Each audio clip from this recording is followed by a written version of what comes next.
बच्चों, आज हम हिंदी व्याकरण में उपसर्ग प्रत्यय के बारे में सीखेंगे। इसके पहले हम और कुछ विषयों को भी ध्यान में रखनी चाहिए बेटा। इसलिए मैं इसके पहले उपसर्ग और प्रत्यय को बताने के पहले ही मैं शब्द विचार के बारे में आपको बताती। पहले शब्द के बारे में। शब्द कहे तो क्या है बेटा? एक अक्षर अथवा एक से अधिक अक्षरों का समुदाय जिसका कोई अर्थ हो वो शब्द कहलाता। एक अक्षर अथवा एक से अधिक अक्षरों का समुदाय जिसका कोई अर्थ रहता माँ उसे शब्द कहते हैं माँ। और एक या अनेक अक्षरों से मिलकर बनी हुई सार्थक ध्वनियों को शब्द कहते हैं। और दूसरा क्या है माँ? एक या अनेक अक्षरों से मिलकर बनी हुई सार्थक ध्वनियों को शब्द कहते हैं माँ। जैसा कि खिड़की, पुस्तक, ये सभी ऐसे हैं बेटा। लेकिन शब्दों से वाक्य और वाक्यांश बनते और शब्दों के बनावटी की दृष्टि से शब्द 3 प्रकार के रहते बेटा।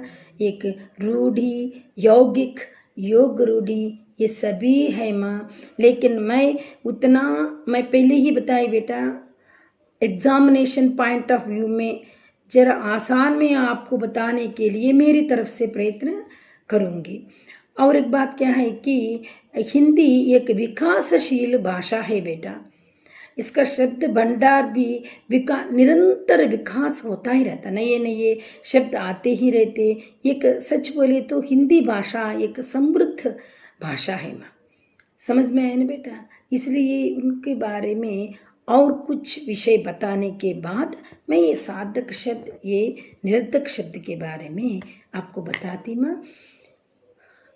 देखो बेटा, मैं रूढ़ी, यौगिक, योग रूढ़ी भी रहते बोले ना, अभी बोली, फिर भी उसके बाद का विषय में बताती हूँ। क्या है कि हिंदी भाषा ने संस्कृत भाषा से शब्दों को स्वीकार किया। हिंदी भाषा एक तो संस्कृत भाषा के शब्दों को लिया और स्थानीय बोलियों से भी शब्दों को लिया। स्थानीय बोलियों से भी शब्दों को लिया और उसके बाद दूसरे प्रांतों की भाषाओं की शब्द भी हिंदी भाषा में है और विदेशी भाषाओं से भी शब्दों को लिया।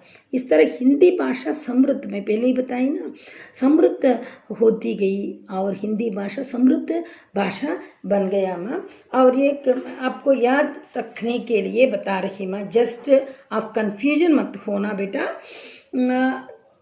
संस्कृत भाषा से डायरेक्ट ले ली माँ, रात्रि, वायु, शिक्षा, अग्नि, ऐसे शब्दों को डायरेक्ट ले ली। और कुछ शब्द ऐसे हैं माँ, उसको कुछ परिवर्तन करके ली। कैसा कि क्षेत्र है संस्कृत भाषा में, ये खेत ऐसा माँ, दधी, दही ऐसा बनाकर, ऐसा चेंज परिवर्तन करके हुआ माँ। और उसके बाद स्थानीय इन जनरल आजू बाजू में रहने वाले लोगों का जो बोलने की भाषा हिंदी प्रांत के आजू बाजू में है ना बेटा, भोजपुरी, अवधी, व्रज, ऐसे बहुत सारे बोलियां हैं माँ। उनमें से भी अनेक शब्द ले ली।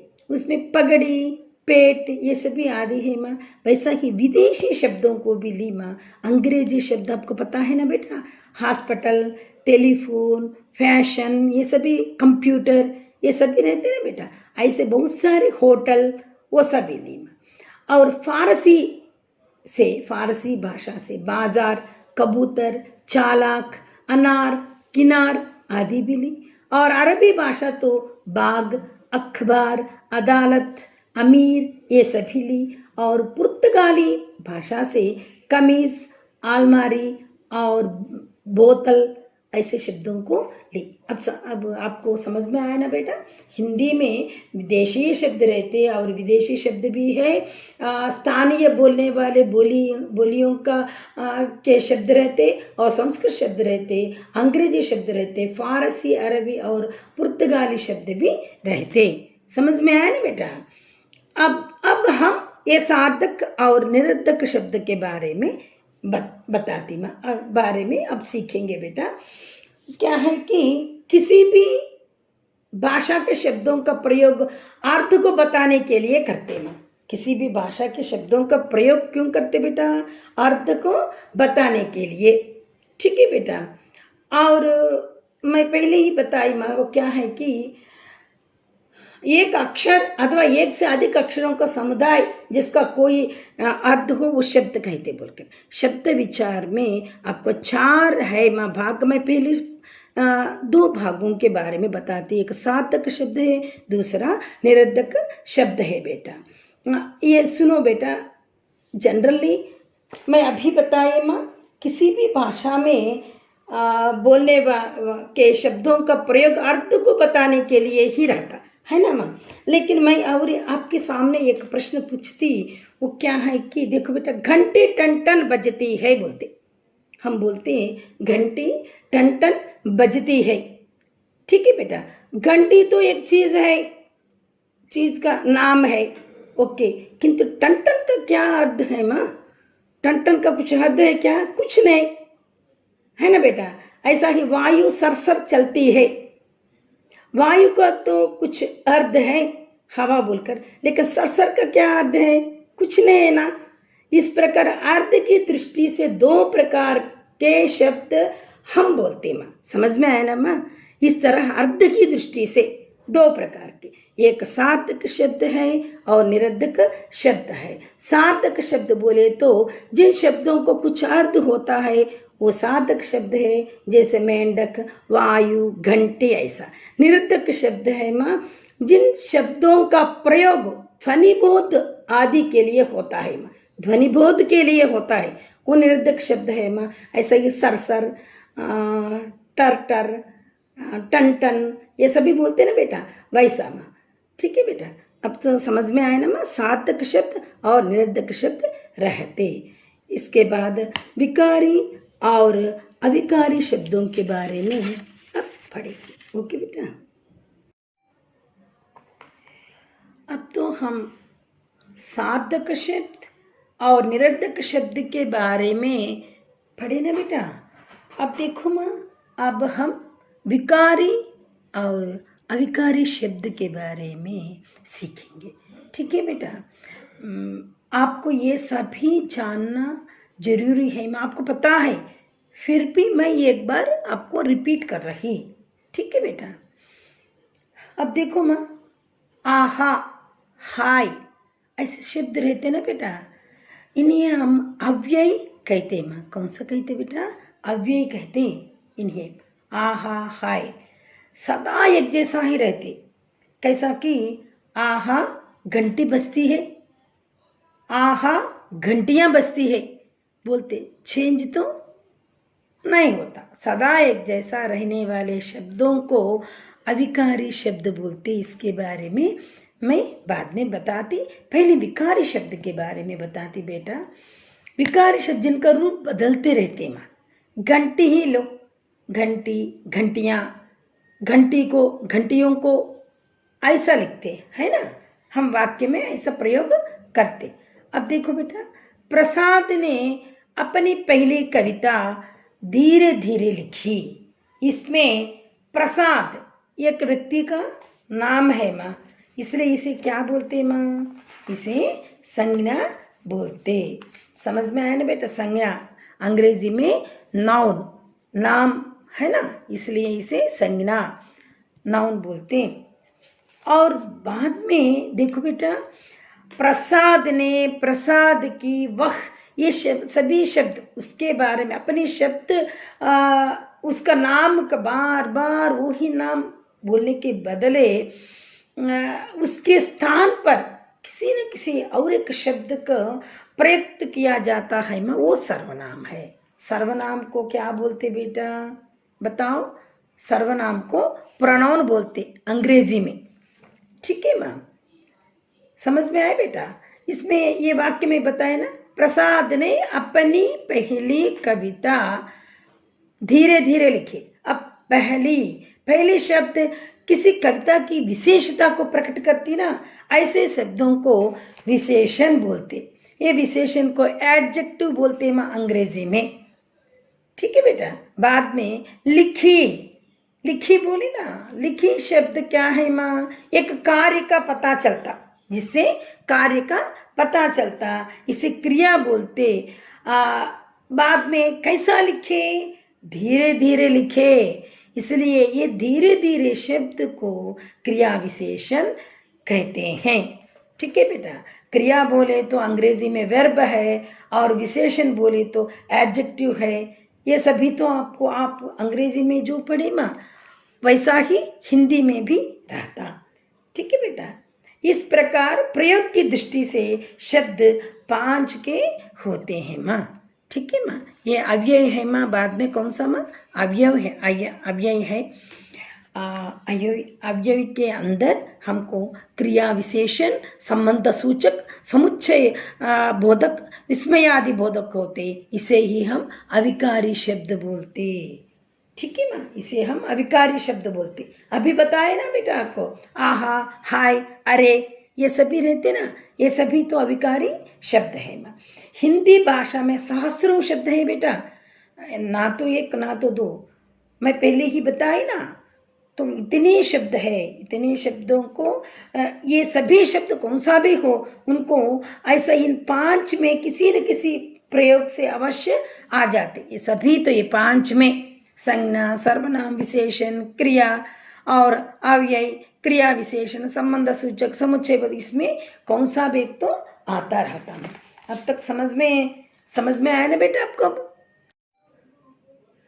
अब शब्द रचना के बारे में अब पढ़ेंगे बेटा। भावों और विचारों के आदान प्रदान के लिए वाक्यों का प्रयोग हम करते हैं ना बेटा। वाक्यों में व्याकरणिक नियमों के अनुसार शब्दों का प्रयोग होता है माँ। ठीक है माँ।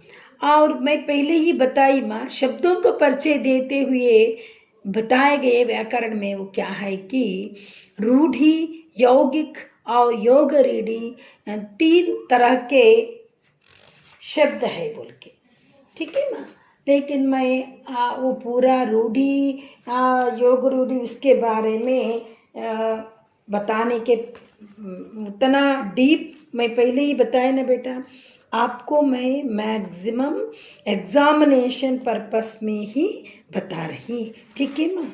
एक समुंदर में कितना पानी रहता बेटा, उससे भी और भी डीप है व्याकरण, हिंदी व्याकरण उससे भी और भी ज़्यादा डीप है बेटा।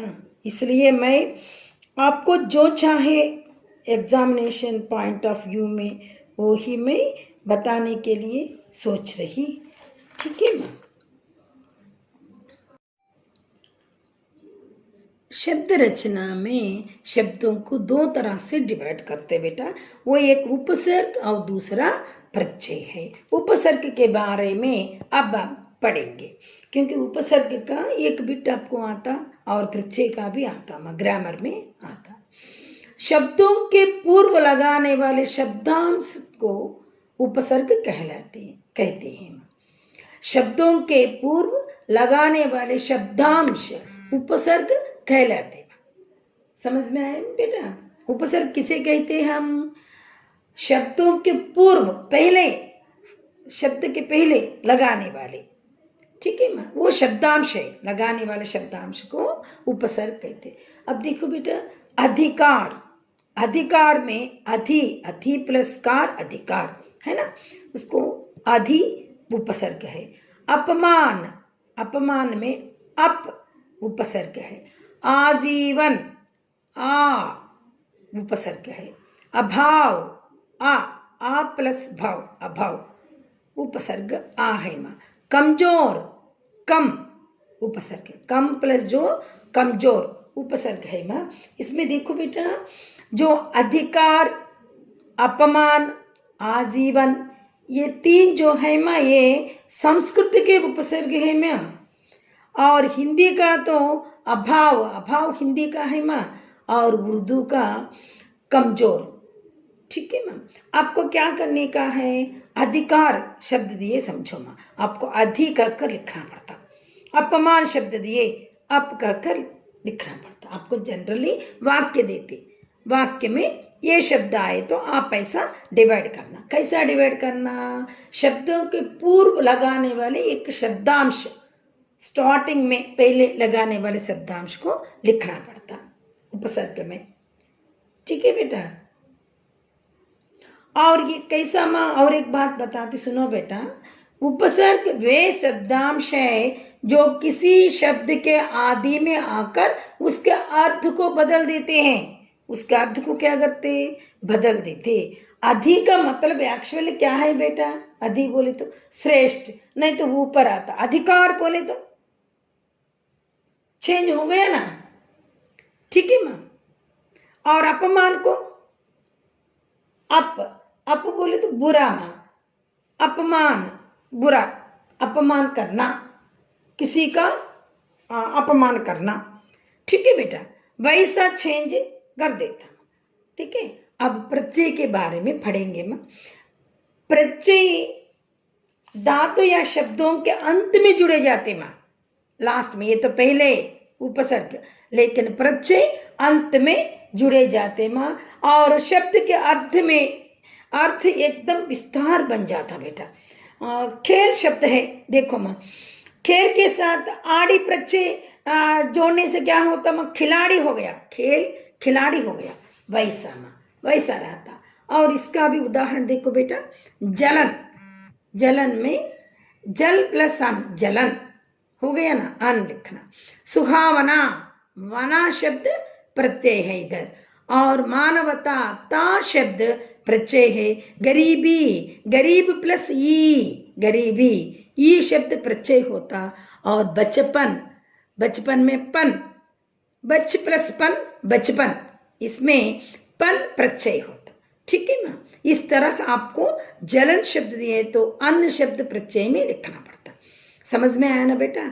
शब्द के आप शब्दों के पूर्व लगाने वाले, स्टार्टिंग लगाने वाले उपसर्ग है और लास्ट में लगाने वाले शब्दांश प्रत्यय है माँ। समझ में आए माँ? और दो शब्दों के संयोग से होने वाले शब्द जो रहते वो भिन्न है माँ, वो समास कहते माँ उसे। ठीक है माँ। एक भिन्न स्वतंत्र शब्द बन जाता, उसे समास कहते हैं माँ। इधर तक समझ में आया ना बेटा? अब हम पर्यायवाची शब्द और समानार्थी शब्द को सीखेंगे।